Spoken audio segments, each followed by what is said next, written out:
મારા બધા દર્શકોને સીતારામ. ચૈતરના સમર્થનમાં ડેડિયાપાડામાં આજે જે સભા મળી એ સભાએ સાબિત કરી દીધું કે ચૈતર ગ્રાઉન્ડ પર હોય, ચૈતર જેલમાં હોય કે ચૈતર ગમે ત્યાં હોય, પરંતુ એમના મત વિસ્તારમાં ચૈતરના સમર્થનમાં વરસતા વરસાદે પણ લોકો અડીખમ ઊભા રહેવા તૈયાર છે.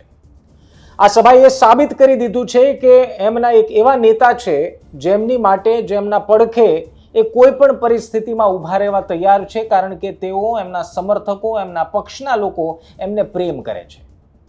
આ સભાથી ઘણી બધી વાતો સમજવા જેવી છે, પરંતુ 3 એવી વાતો કહીશ જે તમારા કાન ઊભા કરી દેશે. 3 એવી વાતો કહીશ જે તમારે સમજવી જરૂરી છે જો તમે ચૈતર વસાવાના સમર્થક છો તો પણ અને નથી તો પણ. પરંતુ એ પહેલા કહી દઉં, તમે નિષ્કર્ષ જોઈ રહ્યા છો. મારું નામ નિશિત રાજ્યગુરુ છે.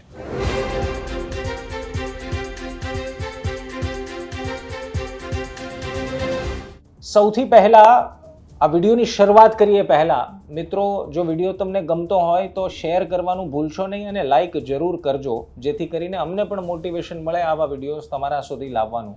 અને હજુ પણ ઘણા બધા લોકોએ સબસ્ક્રાઇબ નથી કર્યું. ભાઈ, સબસ્ક્રાઇબમાં કોઈ વધારે મહેનત છે નહીં.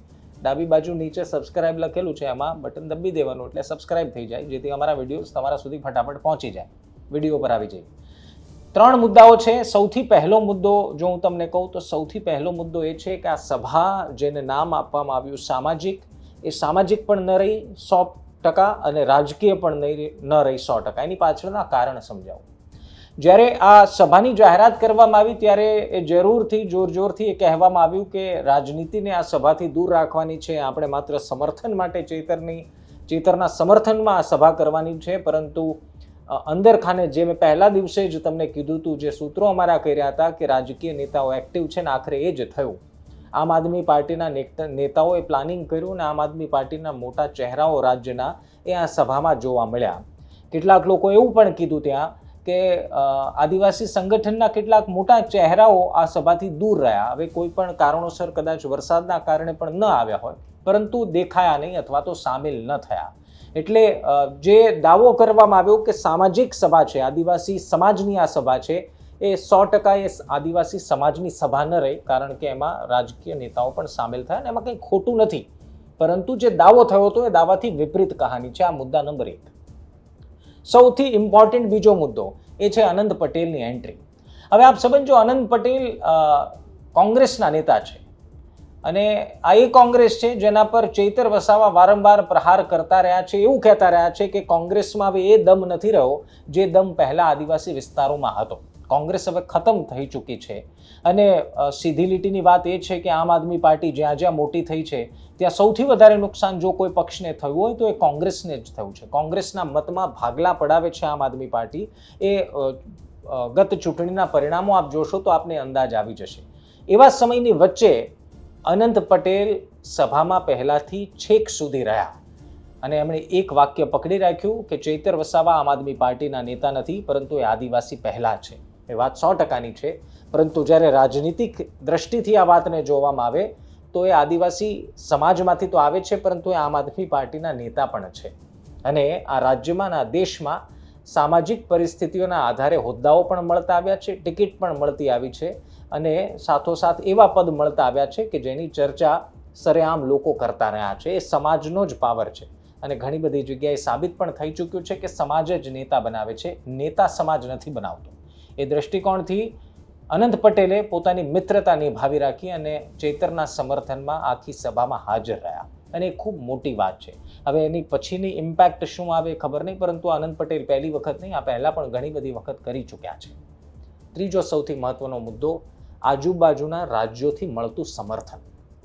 મિત્રો સમજો, વરસાદ હતો અને વરસાદની આગાહી પણ હતી, બધા લોકોને ખબર પણ હતી. તેમ છતાં મહારાષ્ટ્ર, રાજસ્થાન, મધ્યપ્રદેશ, બાકી રાજ્યોથી થોડા ઘણા લોકો આવ્યા. એ દર્શાવે છે કે ચૈતર વસાવાનો પાવર, ચૈતર વસાવાની સ્ટ્રેન્થ એ માત્ર ડેડિયાપાડા પૂરતી સીમિત નથી રહી. એ ધીરે ધીરે એ નેતા બની રહ્યા છે કે જેની સ્વીકાર્યતા એ આજુબાજુના રાજ્યોમાં પણ વધી રહી છે. એટલે કહું તો આદિવાસી સમાજના મસીહા તરીકે હવે ધીરે ધીરે એમની છાપ ઊભી થવા લાગી છે અને આ સભાએ સાબિત કર્યું. કારણ કે સામાન્ય રીતે ખૂબ જૂજ આવી ઘટનાઓ બને છે કે એક રાજ્યમાં કોઈ ઘટના થઈ હોય અને આજુબાજુના રાજ્યના એ જ સમાજના લોકો એમને સમર્થન કરવા, એમની ગેરહાજરી હોવા છતાં એમને સમર્થન કરવા આવે, તો આ એ ઘટના બની છે. એનાથી એક વસ્તુ એ પણ થઈ કે આદિવાસી સમાજનો જે મુખ્ય મુદ્દો છે એ મુખ્ય મુદ્દાને પણ જોર મળ્યું. ભીલ પ્રદેશ પર પણ આવીશું, પરંતુ આ વિડીયોમાં ને એના ઉપર એક વિશ્લેષણ કરીશું અને પછી પણ હું આપને કહીશ કે આખા સમાજમાં, આખા સભામાં ભીલ પ્રદેશનો મુદ્દો શું ફરી એક્ટિવ થયો કે નહીં, એની માટે ગુજરાત તક સાથે જોડાયેલા રહેજો. પરંતુ આ 3 મોટી વાત મિત્રો, જેણે આ સભાને ખાસ બનાવી દીધી, જેણે આ સભાને એ જોર આપી દીધું જે જોરની અપેક્ષા એમના સમર્થકોને હતી. પરંતુ એક વાત એ પણ છે કે જે સભાને સામાજિક કહેવામાં આવતી હતી એ સામાજિક ન રહી, એ રાજકીય થઈ ગઈ. ત્યાંથી રાજકીય લોકોએ ભાષણો પણ કર્યા, રાજકીય નેતાઓ સામેલ પણ થયા અને રાજકીય નેતાઓએ જ આ સભાનું પ્લાનિંગ કર્યું એ ત્યાં પણ ઘણા બધા લોકોના મુખેથી સંભળાતું હતું. પરંતુ એનાથી ચૈતર વસાવા પ્રત્યેનો પ્રેમ અથવા તો સમર્થન ઓછું નથી થઈ જતો.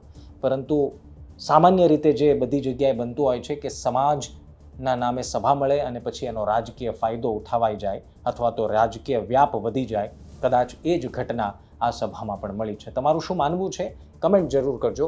બાકી આવતીકાલે એક બે નવા વિષય સાથે મળીશું. ત્યાં સુધી ધ્યાન રાખો, મજા કરો. સીતારામ.